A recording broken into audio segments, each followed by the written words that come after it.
Assalamu alaikum and welcome to the North American Muslim Foundation Senior Talk Show, funded by the New Horizons for Seniors program. My name is Najreen Shafi, your host today. Today we have a special guest with us, Major Talib Rohi.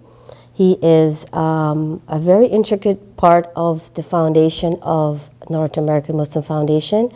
He was one of the member of the board of directors, but he was also an intricate part of purchasing of this building for the organization.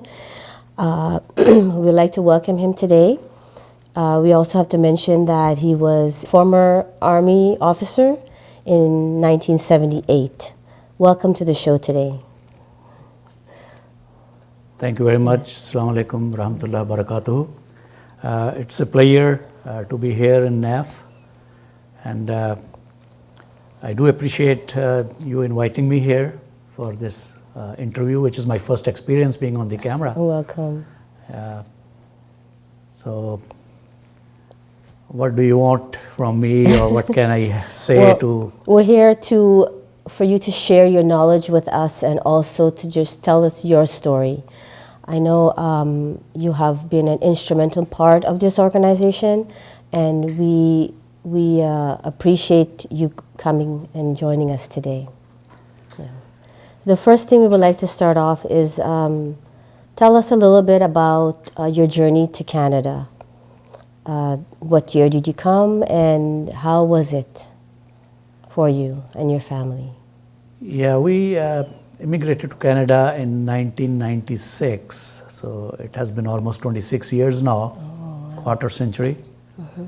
And we came as a family. We came from Pakistan. Earlier on, I was in United Arab Emirates for about 18 years. Before that, I was in the Pakistan Army. After landing here, although it was painted as an excellent place and a lot of job opportunities and a lot of employment opportunities, but when I reached here, the things were pretty different. It's an excellent country. It's good people, mosaic, a lot of different diverse nationalities here.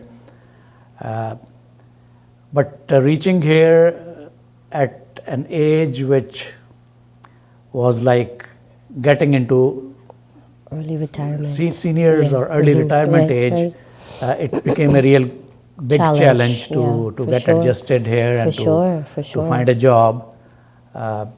It takes a lot of work and determination. It does, it does. And unfortunately, we did not get much guidance when we landed here from our community or from the people who knew us.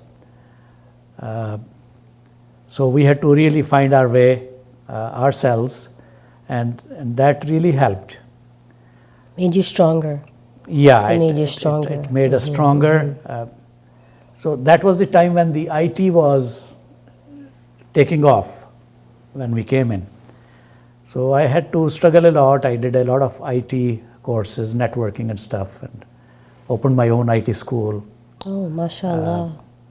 Worked with it, but then came 9/11, and yes. The IT sector just went down because a lot of well-trained and experienced IT professionals from the USA migrated to Canada. So the new graduates or the new people who are getting training from us, they did not find jobs. So I thought it to be really in the fitness of things not to misguide people. So I closed down the doors of the school, because if your graduates or the students are not able to find a job, then it's useless to let them waste money and time. Time, energy, yes. So, but that had really trained me a lot, because the IT field was new, and I did find some other avenues. But alhamdulillah, it's a good experience for you. It was a good experience, and it was a good qualification, which I used, and then things improved. The kids, that was the main aim of coming here. The kids had grown by then, and they started going to the universities, and You were more established just Yeah, in Canada. they started helping the family also. So MashaAllah. that resolved the issue. Of course, of course. But definitely, it did teach a lot and gave a lot of experience to me in dealing with different Absolutely. type of situations. Yeah, Wonderful. It's a growing process when we come Yeah. to the new country. Everything is new, and if you don't have the support from family and the community, it's basically you are relying on yourself and Allah. exactly. Yeah, yeah. So what I think is, it's in the fitness of things. If the organizations like NAF or the other community organizations, they start working on this sort of initiative, Outreach programs. outreach programs To reach out to immigrants to new Canada. immigrants, yeah, to guide Yeah, them, yeah, and absolutely. to help them in one way or the other, Very good suggestion. give them yes, different yes, channels. Yes. Now, since my background, I am from Pakistan, so in Indo-Pak subcontinent, we think working with hand is treated as a low-grade sort of a job. So everybody wants to be a doctor or an engineer or a chartered accountant and sit in the office, white-collar jobs. Right, right. Don't want to do the hard, labor-intensive work. Exactly. Right. Whereas in this country, I find that the things are quite different. The people who work with their hands and who are skilled, Have more advantage. they have more advantage. And as far as earning is concerned, they earn much more sometimes As an than the entrepreneur, professionals. as Yeah. an entrepreneur, Yeah. entrepreneur. So yeah. that's one of the things that organizations like NAF or other community-based programs, yes. they can Absolutely. they can guide the people accordingly. Yeah. Absolutely. With the COVID pandemic, a lot of the people have left the corporate world to be entrepreneurs, to be self-employed business owners. And in that way, they have the flexibility to be with their family and also to increase their earnings. Yeah. So it's a great thing for a lot of the immigrants as well. They find it's much easier than going into the corporate world and struggling for 10 years, of their life. Exactly. Yeah. If you're a skilled worker, within Yes. 2-3 years after gaining experience, you can stand on your own feet. Yes, And absolutely. you can become an entrepreneur yourself, open your own business. Absolutely, And, absolutely. and go from You there. just need the reases and some support. Yeah. To be a person with a professional that I'm talking about, you Yes, don't yeah. really need too many resources. Yes. What you need is a set of tools and a vehicle, and, Yes, and and there it you doesn't are. hurt to have a Yeah. team of people behind you Yeah, and supporting once you. once you get going, make a team, as you said, make a Yeah. team of people and Absolutely, absolutely. and go from there. Yeah. I wanted to ask you as well, how did you cope during the COVID time, the isolation? Did it affect you in any way? And the seniors that you know, like family and friends, how did you cope with the shutdown of stores and people not coming to visit you during those times? Yeah, it did affect me because isolation was definitely there. Going out had its own advantages.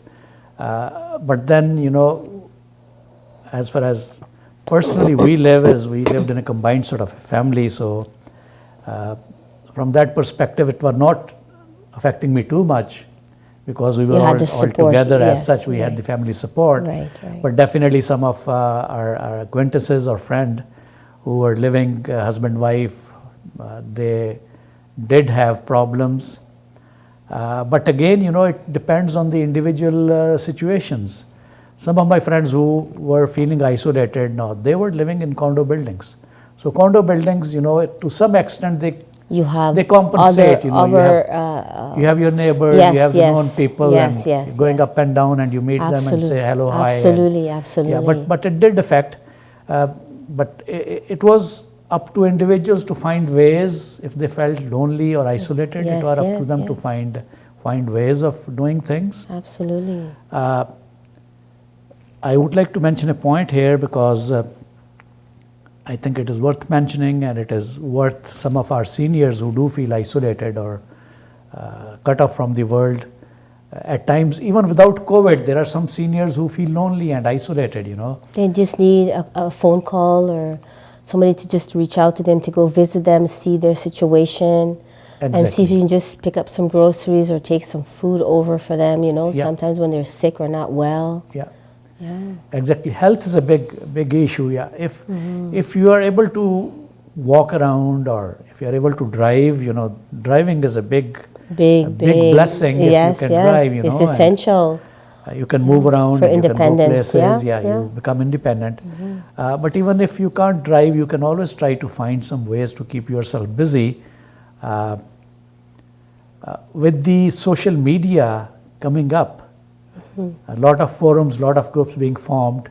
There are people who are doing exercises on the Zoom, WhatsApp, on the Zoom, and meetings and exercises, and yeah. you can interact with people now. Absolutely. I am a member of one of the seniors group, which is located in Folsom in USA. Oh, wonderful. So there are about 30 people there, seniors, and we do have twice a week meeting for about 2 hours. Yes. So we do gupshup there, and then after niceties and gupshup, then they have Dars-e-Quran, they have Hadith, and Wonderful, that wonderful, sort of thing. Very nice. In addition to that, I did find by chance an opportunity of doing the dawa work online through an organization called IERA, IERA, which stands for International Education and Research Academy, based in London, UK, being run by Brother Abdul Rahim Green,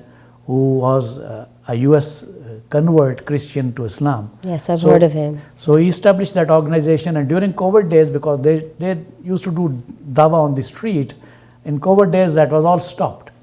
So they started a dawa program online through the Facebook group. Right. So I was lucky to get the membership of that group. Wonderful. And since last 1 year, alhamdulillah, it's a very satisfying job. Wonderful.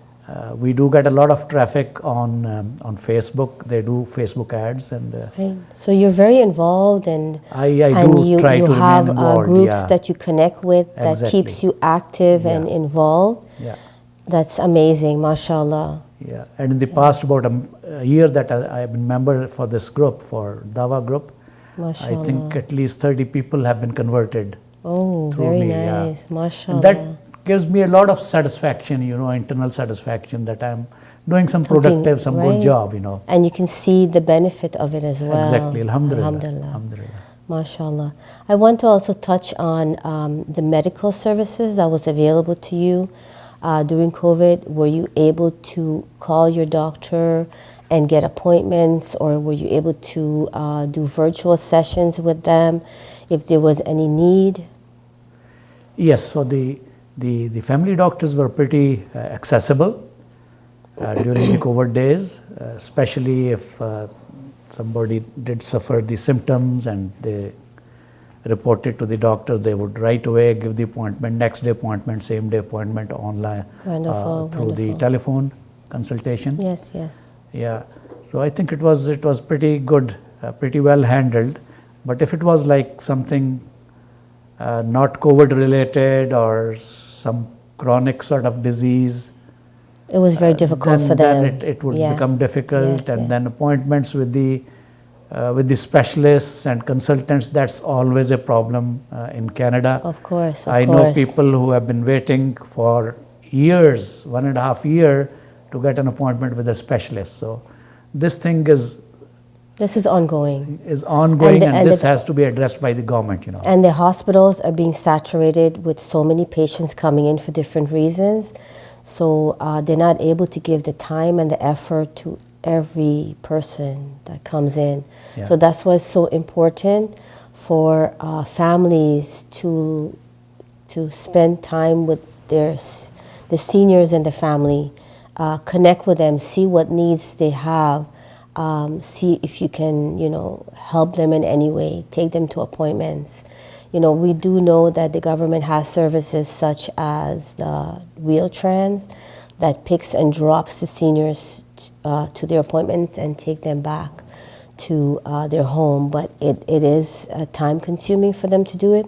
If family members can reach out to them and also help them in that process. So then it becomes easier for them to go to the doctor when there's a need. I know that there was a lot of people in my area that was needing of those services. Just giving them information about the needs that they were having at the time. So just give them organization names or telephone numbers, because that's easy accessible for them. Reaching out to people who are willing to help others in the community, such as volunteers that can just give them a call and see how they can help them in any way. So even if going to the grocery store, pick up a few items, dropping it off to them, that is very important to keep them healthy and well. Exactly, yeah. Yes, yes. Yeah, wheel trans, is a good service. Yeah, but I think there are a lot of steps involved to get the wheel trans authorized for you. Yes, yes. And I'm not sure, because I did not go through the experience Process, myself or the Yes, process. yes, yes. But I did hear from one of my relatives who was looking to have wheel trans assigned to them. And they were told to They had to go downtown. to manage to reach a particular point, Yes. not from the house, and wheel trans will pick them up from that particular point. Yes, Now yes. that is absolutely absurd. A person who is dependent and who On- wants wheel trans, Yes. how do you expect them to reach that particular spot or that bus station from where the wheel trans is going Actually, to come and pick them up? the location was actually all the way downtown. Yeah. My parents, for example, they registered for that program, and somebody had to take them there Yeah. or rely on wheel trans for that registration process, right? No, I'm not talking about registration. I'm talking about after having registered for wheel trans. Okay. You want to go somewhere and you call them and you request the wheel trans to come to you. They say, okay, our wheel trans will not come to your home. You got to go to Go to a specific. such and such specific point or bus stop. Oh, really? And we'll come and pick you up from there. Now that is absurd. So absurd, especially when they're not able to. Yes. Yeah, a lot of improvements are needed in these processes and Absolutely. yeah. Absolutely. I know the government has limited resources, and as you suggested, if the family or friends can Reach out to volunteer them, and yes, reach out, yes, yes. that is the best The solution. best solution, yes. But in Canada, it's a busy life. Somebody can do it once or become twice very or busy, thrice, yes. and Yes, as yes. seniors, I know once the problems they get complex and complicated, and then you they start become having issues. frustrated, and, Yeah. and they become ill just thinking about all the Yeah. issues that they have. Yes, I have yes. known people, my relatives, who have to go to the doctor, different doctors, 3 or 4 times a week. Wow. Now, who out of the family members or We'll friends take time can do off it? work taking just to time take off them. work, Yes, yes. So some sort of arrangement has to be made Right, for right. that. Even paid services, they might have to rely on paid Yeah, services. Yeah, yeah, but definitely some sort of an initiative can be taken by the community Inshallah. organizations, Absolutely, to absolutely. maybe. There are some masjids that do have a senior program, and they do have these seniors that are registered with them, that they do connect with them. Okay, that's So great, they yeah. do connect with them every week to see how they're doing and inform them about services that are available. Yeah, Yes. yeah, that's great, yeah. Yes. I would like to thank you so much for coming with us today. Really appreciate you sharing your knowledge and your life and all the suggestions that you have for us. It's been an eye-opener for the audience, and I'm sure they will benefit from your knowledge. I always promote calling the people, to check up on them, to see how they're doing, including the vulnerable seniors in our society. Reach out to the community center so you can help you with the services. If you have a number for the nearest community masjid or community center, please call them. They can direct you to the right direction. Sometimes to know someone who cares, to reach out to you and connect with you can mean the world of difference to you. So one small act of kindness can make a huge difference for somebody's life. Again, I would like to thank you again for being here with us, and on behalf of the North American Muslim Foundation Senior Talk Show, My name is Najreen Shafi, and until the next episode, take care and be well. Thank you very much. Yeah, it was a pleasure. Yeah.